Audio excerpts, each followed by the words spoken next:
Đây này, cái tách nước mà lạ nhất này các bác ơi. Nó giống nữa. Nó ý luôn à.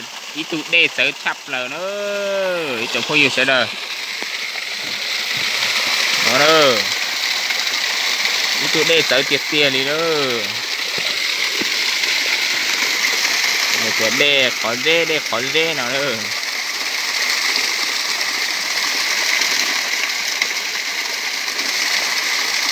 Bây giờ bao nó chỉ bán lại thế nữa.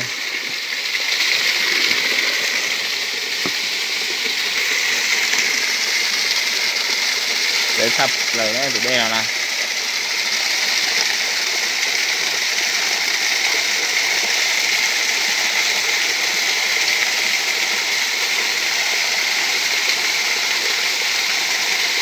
Chỉ tao bỏ đua kia nữa.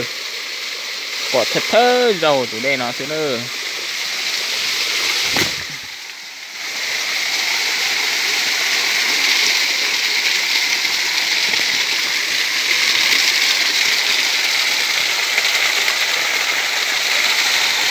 Đây chỉ bao nó học thế nữa.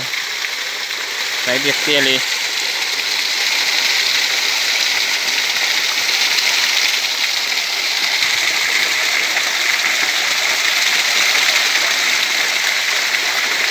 Đây nó tới xa nữa.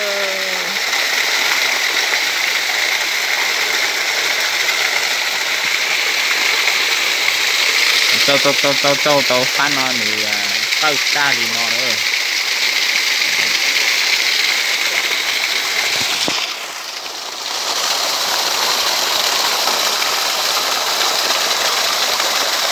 Ủa thấu để đây nó dòng nghìn nó thế nữa. Ủa là chỉ tao bao từ đây nó cho kinh cử mình muốn đi trà thế nữa.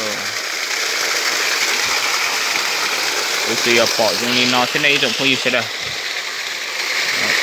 Đi lo tao được kho để nữa. Cái kho để mình chỉ từ đây cho đi. Đi chờ nó nữa. Dòng đi từ gì nữa. Đi lại cho gì nữa.